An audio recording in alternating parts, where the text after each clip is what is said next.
I've talked a lot on this channel about the NBA draft, and now with it being a day away at the time that I record this, it's officially talked about who the Raptors should select.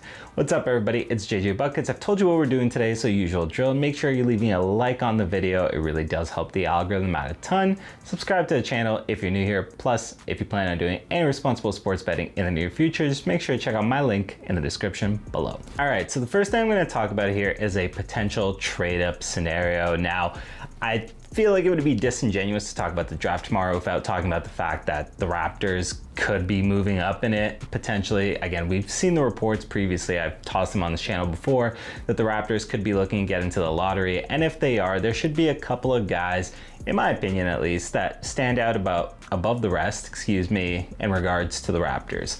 First things first, I think with the spots that will be available to them via trade, I don't really see like a Donovan Clingan or something as like a realistic landing spot. With the Raptors, like I don't see them going all the way up to like the top 4, which is where Clingan is projected right now. He would in theory be a pretty decent fit on this team, but just I don't think the Raptors could feasibly get into a range where they could take him. I like him a lot. Well, I like him enough. I definitely see the appeal, although he's maybe a little overrated in my opinion. That being said, he's off the board. I think if the Raptors are getting in, they're getting in somewhere around like 9 through 13, you know, like that would be the sweet spot of where they're getting into like the lottery. And in that range of the guys that I think are probably still going to be on the board for the Raptors, there's 2 guys that I think the Raptors should take a swing on. There's rumors that Ron Holland is going to slide on draft night. I think Ron Holland honestly doesn't deserve to slide on draft night. You folks know I have a video of him on this channel. I've taken a decent amount of looks into him and into his tape, into his game. I like Ron Holland a lot. Obviously, you want him and you need him to develop a perimeter jump shot. You definitely need him to develop a perimeter jump shot. That's the biggest weakness of his game, and that's something that he's gonna need at the NBA level in order to succeed. Should he add that? I think he has a lot of potential in terms of what he can be in the league. I think there's a lot to like about Holland. He's a jump shot away, and we've seen the Raptors before work with guys like OG Anunoby, work with guys like Pascal Siakam, who came in incredibly raw and turned them into just, well, stars, or at least borderline stars in like OG's case. So I would bank on the Raptors' history, hopefully, and I would say Holland could, in theory, be a good pick if they move up. The second guy I'll throw out there is Nikola Topic. Look, I like Topic a lot. I know there's concerns with the partial ACL tear. I know there's concerns with the measurements, but when you throw in the tape of Topic, he just has such a great feel for the game. You can tell his IQ is just off the charts. He's a great slasher. He has a good change of pace game offensively. He's a decent defender, could use a little bit of improvement there, but like the size definitely aids him in that regard. I think he would be a very good add for the team. And I think, yeah, like if they're in that range, Topic, however you pronounce it, is another guy that's expected to slide. And if he slides enough that the Raptors can jump up and go get him, I really like his fit with the rest of the roster. His passing ability is elite. And similarly to Holland, I think he's a jumper away from quite like being a great player. And in his case specifically, I think he's a jumper away from being the best player in the draft. Now, if we're talking about 19, I'll throw a couple names out there as well.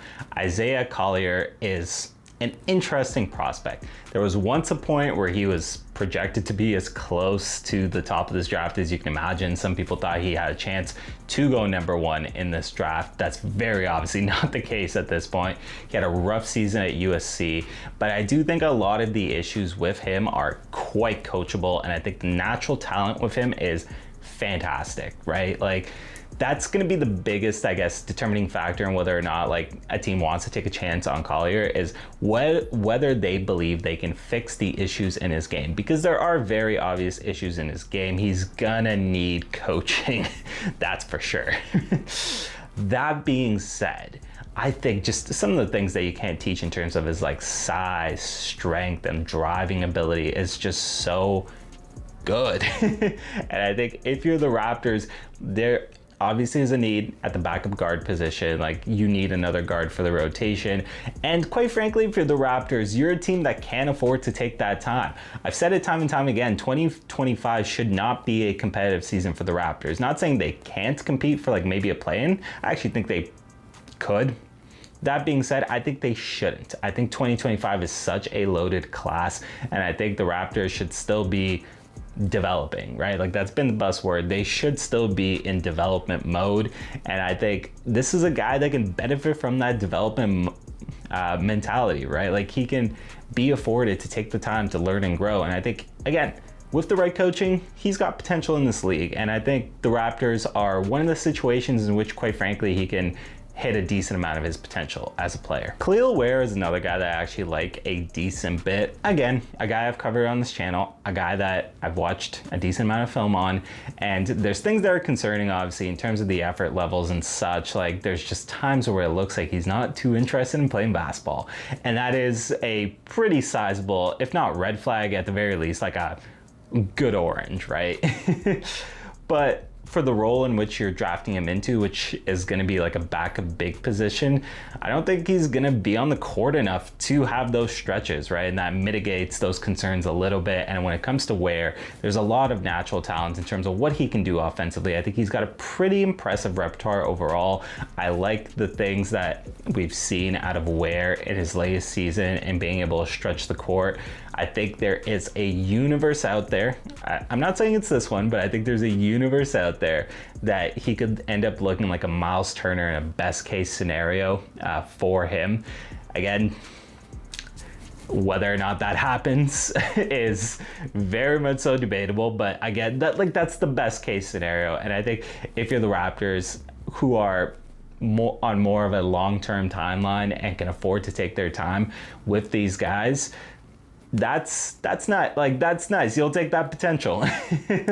Now, I think a really interesting comp that I feel like I saw somebody throw out in the comments. I wish I remember the exact comments, but shout out to whoever you are. Feel free to drop it in this comment section below to remind me. But somebody said that he reminds them of Christian Wood, and I think that's really interesting because, again, Christian Wood is a fairly talented player that sometimes you really don't feel like gives a shit.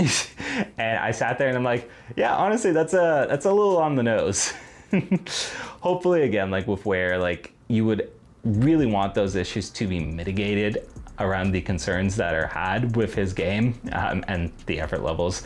But overall, I think there's a lot to like about him as a prospect, and I don't think it would hurt the Raptors if they were going to select him should he still be on the board at 19. And I'll throw out another couple like quick thoughts here for the Raptors. Tyler Smith, I like a decent bit. I think 19 is just a little too high to snag him. I think if you're looking to snag a guy like Tyler Smith, it honestly might not be a bad route to see if you can trade back a few spots. Like, the Knicks have obviously 2 picks that you can potentially go get off them if they like somebody at that spot, because I think Smith should still be available around like 24, 25. There's a good chance he goes into the second round. Like, I think there's a lot to like about his game. I think he's a pretty damn decent prospect. But I think 19 maybe feels just like a little bit of a reach for him. Another guy that I think is interesting who might slide on draft night is Jared McCain. Although the interesting part about that is Jared McCain is not built in a too dissimilar mold to Emmanuel Quickley. I think you're going to have 2 players that do a lot of the same things, or like similar things, at least on the court. I think McCain is a better, catch and shoot option and a standstill shooter, whereas Quickley has a little bit more talent driving and creating on the ball, or at least in terms of like the projections of where I would imagine McCain would be in the NBA. He's a player I like a lot, and I think he's a really good piece, and especially if everything pans out for him. Like, I think there's a lot to like about his game, but it would be really interesting just to have 2 guards that kind of serve such a similar purpose between Quickley and McCain. Other than that, I think the one last name that has to be talked about, because it's the Raptors and it's going to be an immediate conversation, right? Zach Edey. Personally speaking, you guys know I'm not the biggest Zach Edey fan. I do think he's, at this point, probably going to go somewhere between, honestly, the boldest prediction would be that he goes in the top 10. There's been rumors that Portland likes him a lot, so he might not even be on the board by the time the Raptors are selecting. But if he slips out, he's a decent enough name to take a look at. Look, I think there's a future in which Edey is a productive backup big in this league and a rotational piece. I just really want people to temper their expectations in terms of like thinking this guy's going to be a star in the NBA. I personally don't see that, and if you do, you can drop it in the comment section and tell me why I'm wrong. I like Edey a decent bit. I think he can be a rotational piece in the league, and I think he can be a good backup big for the Raptors. I would just personally prefer if they go in a different route, but it's not the worst route to take if you're Toronto. And that pretty much does it for me. What do you folks think? Let me know your thoughts on who you want the Raptors selecting tomorrow. Specifically, we're talking about with the first round pick, not the 31st, but if there's a name that you really love at the 31st, obviously drop it in the comment section as well. The draft is such a fun time of the year, and I really look forward to it, in particular for the Raptors. I am really hoping that they are going to take a long-term approach, because 2025, unlike 2024, is an absolutely loaded draft class, and I'd like to see the Raptors, not jump the gun on trying to be a competitive team next year. That's my own personal take. If you disagree, again, you know what to do. Comment section's right there. Yeah, that's pretty much going to do it for me. Folks, end of the video, so one more time. Like it if you haven't already done so. It really helps me out a ton, and I do appreciate when you folks do it. Subscribe to the channel if you're new here. Other than that, it's been JJ Buckets. It's been a pleasure, and I will see everybody next time.